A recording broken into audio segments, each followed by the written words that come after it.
By Matthew chapter 22, the knives are out. Jesus has ridden into Jerusalem as a king, cleansed the temple, and told parables that the religious leaders knew were aimed straight at them. Now they change tactics. They cannot arrest him yet, the crowds love him, so they decide to destroy him with words.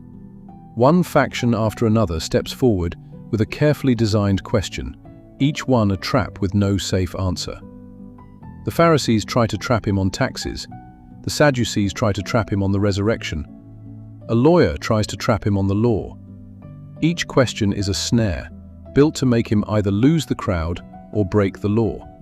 And one after another, Jesus does not just escape the traps, he turns them inside out, until the most educated men in the nation are left speechless. And then, when they are finished, he asks them a single question of his own that no one can answer at all. But Matthew 22 is not just a display of Jesus outwitting his enemies. Woven through it is the question that matters most in all of life. What does God actually require of you? And the answer Jesus gives is so simple and so sweeping that it holds up everything else God has ever said. It also opens with a parable that asks whether you are truly ready for the kingdom or only think you are. The king is still on the throne, the questions are still coming, and every one of them, in the end, is really a question about your own heart. This is Matthew chapter 22. Jesus begins with one more parable, and it is a royal one. The kingdom of heaven, he says, is like unto a certain king, which made a marriage for his son. The king prepares a magnificent wedding feast and sends his servants to call those who were invited. Everything is ready, all they have to do is come, but they will not come. They make light of it, Jesus says. One goes off to his farm, another to his business, as if a king's invitation were a minor inconvenience. And some of them seize the king's servants and treat them shamefully and kill them. It is a stunning insult. The invited guests, the ones who should have been honored, reject the king and murder his messengers. And the king, rightly, is filled with anger. But here is where the parable turns and where the grace pours out. The king says to his servants, "They which were bidden were not worthy. Go ye therefore into the highways, and as many as ye shall find, bid to the marriage." So the servants go out into the streets and gather everyone they can find, both bad and good, Jesus says, the outsiders, the nobodies, the people who never expected an invitation to a royal wedding. And the hall is filled with guests. This is the gospel in a parable. The people who assumed they had a seat refused to come, and the doors were thrown open to everyone else, to anyone, from anywhere, willing to answer the call. The invitation to God's kingdom is going out right now into the highways. The only question is whether you will come. But the parable is not finished, and its ending is sobering. When the king comes in to see the guests, he notices one man who has no wedding garment on, and he says, "Friend, how camest thou in hither not having a wedding garment?" And the man was speechless, and the king has him bound and cast out. Now this can sound harsh until you understand what it pictures. In that culture, it is widely understood that a host would provide festive garments for his guests, so that everyone, rich or poor, could be properly clothed for the celebration. This man walked into the wedding, refusing the garment he was offered, insisting on coming in on his own terms, in his own clothes. He wanted the feast without being changed to fit it. And that is the point. It is not enough to simply show up near the kingdom. You must be clothed in what the king provides, his righteousness, not your own. This is the difference between the crowd and the committed. Plenty of people want to be associated with Jesus, to enjoy the benefits, to be in the room, while refusing to be clothed in his righteousness and changed by his grace. And Jesus ends the parable with words that should make every one of us stop and examine our own hearts. For many are called, but few are chosen. The invitation goes out to everyone, but not everyone who hears it truly comes, and not everyone in the room is truly clothed. So the question the parable leaves you with is quiet, and searching. You may be near the feast, but are you wearing the garment? Have you received the righteousness only He can give? Now the traps begin. The Pharisees send their disciples, along with the Herodians, a group that supported Roman rule, and together they lay their first snare. They open with flattery, calling Jesus honest and fearless, and then they spring the question. Tell us, therefore, what thinkest thou? Is it lawful to give tribute unto Caesar or not? It is a perfect trap. The Roman tax was hated by the people. If Jesus says yes, pay it, he loses the crowd, who will see him as a Roman sympathizer. If he says no, do not pay it, the Herodians will report him to Rome for inciting rebellion, and he will be arrested for treason. There is no safe answer, or so they think. But Jesus perceives their wickedness and asks for the coin used to pay the tax. They hand him a denarius, and he asks a simple question. Whose is this image and superscription? They answer, Caesar's. The coin bears Caesar's face. And then comes one of the most quoted sentences Jesus ever spoke. Render therefore unto Caesar the things which are Caesar's, and unto God the things that are God's. In one stroke, he escapes the trap and teaches something profound. The coin bears Caesar's image, so give it back to Caesar. Pay your taxes, honor your governing authorities. But do not miss the deeper edge of it. If the coin belongs to Caesar because it bears his image, then to whom do you belong? You were made in the image of God. So while the coin goes to Caesar, you, your whole self, your heart, your life, belong to God. Give Caesar his coin, but give God yourself. And Matthew says they marveled and left him and went their way. Next come the Sadducees, and they think they have an argument that cannot be beaten.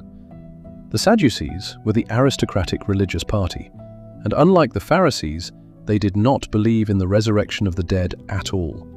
So they come to Jesus with a story designed to make the resurrection look ridiculous. They describe a woman who, following the law, marries a man who dies, then marries his brother, who also dies, and so on through 7 brothers. Therefore in the resurrection they ask smugly, whose wife shall she be of the 7? For they all had her. They think they have trapped him in an absurdity. But Jesus tells them their whole problem in a single sentence. Ye do err, not knowing the scriptures, nor the power of God. They have 2 failures at once. They do not truly know God's word, and they underestimate God's power. Then he corrects them. In the resurrection, he says, they neither marry nor are given in marriage, but are as the angels of God in heaven.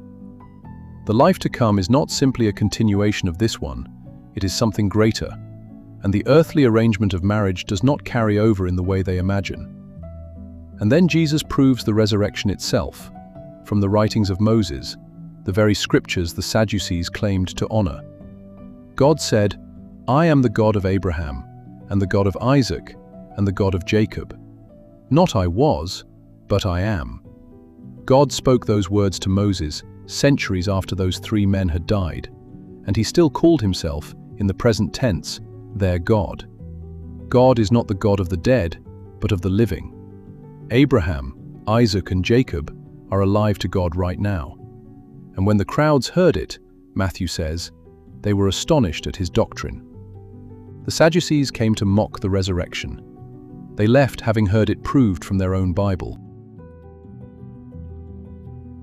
Then a lawyer, an expert in the law of Moses, steps forward to test him with the deepest question of all. Master, which is the great commandment in the law? The teachers of the day had counted 613 commands in the law. Which one towers over all the rest? It is the question at the very heart of what it means to live before God. And Jesus answers without hesitation, Thou shalt love the Lord thy God with all thy heart, and with all thy soul, and with all thy mind. This is the first and great commandment. Everything begins there. A love for God that holds nothing back, that engages your whole being, your emotions, your will, your thoughts, all of it, turn toward him. But Jesus does not stop at one. And the second, he says, is like unto it. Thou shalt love thy neighbor as thyself. Love for God and love for people, the vertical and the horizontal. And he says these two are inseparable. You cannot truly do the first while ignoring the second. And then he says something that reframes the entire Bible. On these two commandments hang all the law and the prophets. Everything, every command, every prophecy, every rule and requirement in all of Scripture hangs on these two. Take love away, and religion becomes a hollow performance, all leaves and no fruit. But get these two right, and everything else falls into place. This is what God has wanted from you all along, not merely your attendance, or your correct opinions, or your religious performance, your love. For Him, with everything you are, and for the people He made, every one of them. If you want to know the will of God in one sentence, this is it. Love God. Love people. Everything else is commentary on those two. And now, with every faction silenced, Jesus turns the tables. All chapter long, they have been questioning Him. Now, while the Pharisees are gathered together, He asks them one. What think ye of Christ? Whose son is He? It is one of the most important questions anyone can be asked. What do you think about the Messiah, and where does He come from? They give the standard, correct answer. The son of David. The Messiah, everyone knew, would be a descendant of King David, and Jesus agrees, but then he presses further, quoting a psalm David himself wrote. How then, he asks, doth David in spirit call him Lord, saying, The Lord said unto my Lord, Sit thou on my right hand, till I make thine enemies thy footstool. And there is the puzzle they cannot solve. In that psalm, David, the greatest king of Israel, calls the coming Messiah, my Lord. So Jesus asks the question that exposes everything. If David then call him Lord, how is he his son? Do you see what he has done? A father does not call his own descendant Lord. So the Messiah must be more than merely David's son. He must be David's Lord, someone greater, higher, who existed before David and stands above him. Jesus is pointing, quietly but unmistakably, to his own identity. The Christ is not just a human king in David's line. He is the divine Lord, God himself, come as the Son of David. And no one can answer him. And no man was able to answer him a word, Matthew writes. Neither durst any man from that day forth ask him any more questions. The questioners are finished. The king has spoken, and the temple falls silent.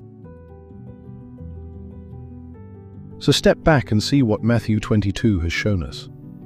They came at Jesus with their best and sharpest questions, traps set by the finest religious minds of the nation, and every single one collapsed in his hands.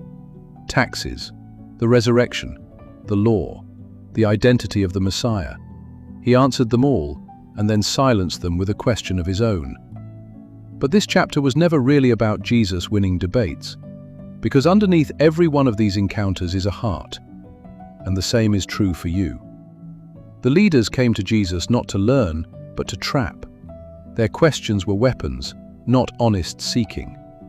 And the tragedy is that the answers were standing right there in front of them, spoken by the very Messiah they were trying to destroy. So the chapter quietly asks, how do you come to Jesus? Do you come with your arms crossed, looking for a reason to dismiss him? Or do you come honestly, ready to hear what he says and to be changed by it? And if you strip away all the sparring, what is left is the answer to the lawyer's question, the thing God has wanted from you all along. Love the Lord your God with all your heart, and love your neighbor as yourself. Not a performance, not a debate, not showing up near the feast without the garment. Just this, a heart clothed in his righteousness, turned in love toward him and toward the people around you. Everything in the Bible hangs on that. So let the questions go and answer his instead. What do you think of the Christ? And will you love him and them with all that you are? Next time, Matthew chapter 23, where the gentle teacher becomes a thundering prophet. Jesus turns to the religious leaders and pronounces a series of solemn warnings. Woe unto you, scribes and Pharisees, hypocrites, exposing the danger of a faith that is all outward show and no inward reality. It is one of the most searching chapters in all the Gospels. If this spoke to you, share it with someone who needs to hear the greatest commandment. And tell me in the comments, how are you loving God and loving people today? The story is just getting started.